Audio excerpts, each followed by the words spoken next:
بسم اللہ الرحمن الرحیم۔ السلام علیکم، میں ہوں ڈاکٹر نذیر صدیقی اور آپ دیکھ رہے ہیں میرا فیس بک اور یوٹیوب چینل۔ ناظرین کرام، کل DGISPR نے ایک ٹویٹ کیا ہے، ایک بیان دیا ہے۔ پہلے وہ میں بیان آپ کی خدمت میں پیش کر دیتا ہوں، پھر میں ان وجوہات پر روشنی ڈالوں گا کہ جس کی وجہ سے افواج پاکستان کو یہ بیان دینا پڑا ہے۔ پاک فوج نے کہا ہے کہ فوج تحمل کا مظاہرہ کر رہی ہے۔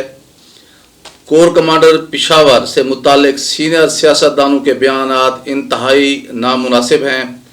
بار بار درخواست کی گئی ہے کہ فوج کو سیاست میں نہ گھسیٹا جائے۔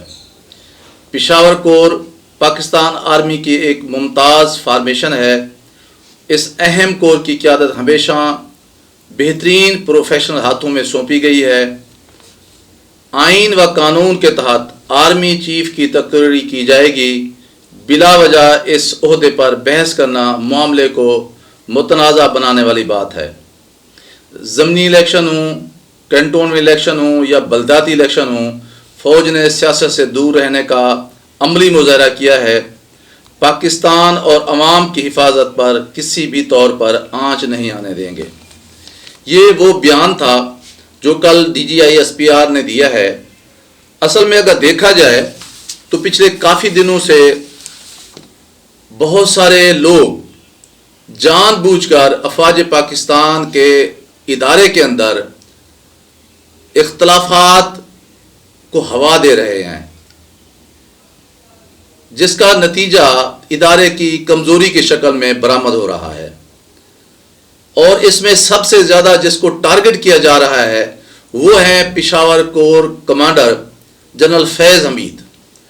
جن کی بطور DGISI خدمات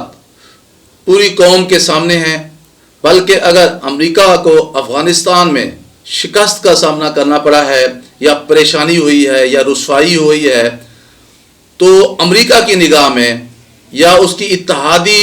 فوجی جو ممالک ہیں اس کی نگاہ میں اس کی بیشتر ذمہ داری پاکستان کی پرائم ایجنسی پر ڈالی گئی تھی۔ ظاہر اس کو ہیڈ اس وقت DGISI جنرل فیض حمید کر رہے تھے۔ اور پھر پاکستان کی جو مختلف سیاسی جماعتیں ہیں ان کا بھی اپنا اپنا نقطہ نظر ہے۔ اس میں کبھی جو ہے وہ مریم نواز کہتی ہیں، بے فیض کا نام لیتی ہیں فیض حمید کے حوالے سے، پھر کہتی ہیں کہ وہ عمران خان کے ہاتھ تھے یا کان تھے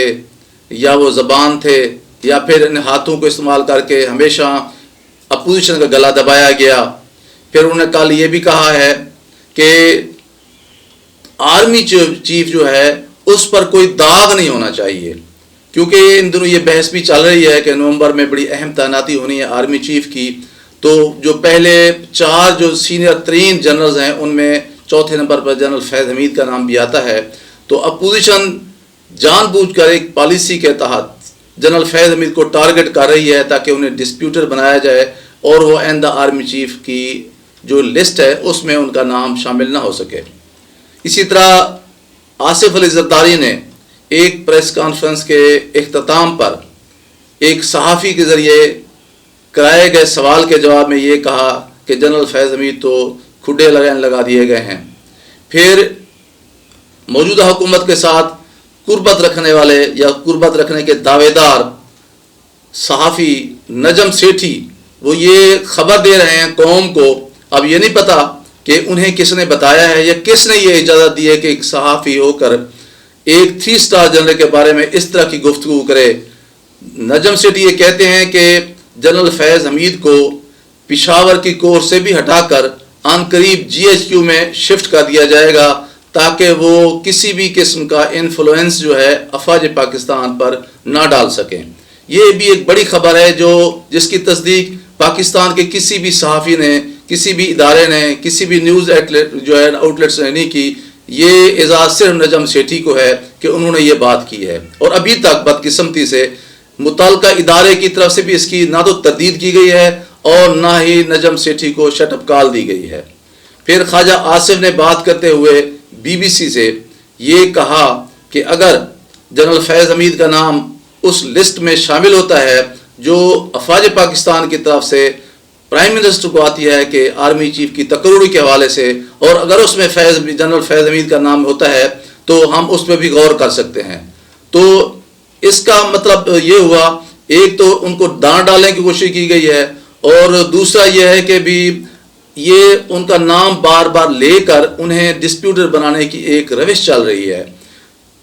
اس پر جو محب وطن حلقے ہیں یا وہ صحافی ہیں جو غیر جانبدار ہیں لیکن جن کی ہمدردیاں پاکستان کے ساتھ ہیں، پاکستانی قوم کے ساتھ ہیں، اور ہماری اسٹیبلشمنٹ کے ساتھ ہیں، اور خاص طور پر افواج پاکستان کے ساتھ ہیں، اور وہ ماضی میں افواج پاکستان کو ڈیفینڈ بھی کرتے آئے ہیں، وہ کافی دنوں سے یہ محسوس کر رہے تھے کہ اگر آرمی چیف کے حوالے سے کوئی بات آتی ہے تو اس کی جو ہے وضاحت یا اس کی شٹ اپ کال فوراً متعلقہ ادارے کی طرف سے آ جاتی ہے، یا ISPR اس کی وضاحت کر دیتا ہے، جبکہ ایک 3 اسٹار جنرل جو کہ پشاور کے کور کمانڈر بھی ہیں، اور ان کا ایک بہت بڑی کنٹریبیوشن ہے پاکستان کے استحکام میں اور علاقائی دہشت گردی کے خاتمے میں اور ISI کو مستحکم کرنے میں اور پاکستان دشمن قوتوں کو جو ہے انجام سے دوچار کرنے میں، اس کا نام اس طرح بے تحقیری کے ساتھ لیا جا رہا ہے۔ اس کے باوجود بھی متعلقہ ادارہ جو ہے ان کی وضاحت نہیں دے رہا یا ان کو ڈیفینڈ نہیں کر رہا۔ ظاہر ہے ایک 3 اسٹار جنرل یا کوئی بھی ڈسپلنری فورس سے تعلق رکھنے والا شخص ہو، اسے قانون اجازت نہیں دیتا کہ وہ سوشل میڈیا پر آ کر یا نیوز چینل پر آ کر اپنی کسی الزامات کا جواب دے سکے۔ یقیناً اس کا جواب یا تو پھر جو ہے وہ سیاسی جماعت یا حکومت وقت دیتی ہے یا پھر وہ ادارہ دیتا ہے، لیکن جہاں تک حکومت وقت کا تعلق ہے وہ تو جان بوجھ کر موصوف کو ڈسپیوٹر بنا رہی ہے اور ڈیفیم کرنے کی کوشش کر رہی ہے، جبکہ ان کا ادارہ بھی خاموش تھا۔ لیکن مقام شکر ہے کہ کل ISPR نے جو وضاحت کر دی ہے، میرے خیال میں اس کے بعد یہ چیپٹر کلوز ہو جانا چاہیے، کیونکہ میں سمجھتا ہوں کہ افواج پاکستان کے لیے ایک بینڈ فورس کی حیثیت رکھتی ہے۔ کسی کو کسی فرد سے اختلاف ہو سکتا ہے، لیکن بحیثیت ادارہ جو افواج پاکستان کی خدمات ہیں یا افواج پاکستان جس طرح پاکستان کی یکجہتی، یگانگت، بقا اور استحکام کے لیے ناگزیر ہیں، اس ضمن میں ہمیں اپنا ایک فرض ادا کرنا چاہیے اور اداروں کو اپنی ذاتی خواہشات، اپنی ذاتی دلچسپیوں اور ترجیحات سے جو ہے نا بالا رکھنا چاہیے، کیونکہ ادارے مستحکم ہوں گے تو پاکستان ترقی کرے گا۔ اور یہ بھی خوش قسمتی ہے کہ پاکستان میں اس وقت تمام ادارے روبہ زوال ہیں، ایک ہی ادارہ ہمارا رہ گیا ہے افواج پاکستان، اسے بھی بعض لوگ شعوری طور پر جو ہے وہ ڈیفیم کرنے کی کوشش کر رہے ہیں یا اس میں جو ہے وہ اختلافات کے بیج بونے کی کوشش کر رہے ہیں۔ لیکن کل کے ISPR کے بیان نے ان لوگوں کی خواہشات پر پانی پھیر دیا ہے، جس سے نہ صرف ادارے کے استحکام میں مزید اضافہ ہوگا بلکہ یہ ایک ایسی ضرورت تھی جس کی پاکستانی قوم کافی دنوں سے خواہش بھی رکھ رہی تھی اور توقع بھی کر رہی تھی۔ امید کی جانی چاہیے کہ اس وضاحت کے بعد کوئی بھی ایسا شخص، کوئی بھی ایسا طالع ازمہ، کوئی بھی ایسا صحافی یا سیاستدان افواج پاکستان کو مزید جو ہے وہ متنازع بنانے کے لیے یا سیاست میں گھسیٹنے کی کوئی کوشش نہیں کرے گا۔ ناظرین کرام، آپ سے گزارش ہے کہ میرے YouTube channel doctor Nazir Siddiqui کو سبسکرائب فرمائیں، اس ویڈیو کو زیادہ شیئر کریں، گھنٹی کے بٹن کو ضرور دبا دیں تاکہ میری تمام ویڈیوز آپ دوستوں کی خدمت پہنچ سکیں۔ اگلے ویلاگ تک اجازت، السلام علیکم۔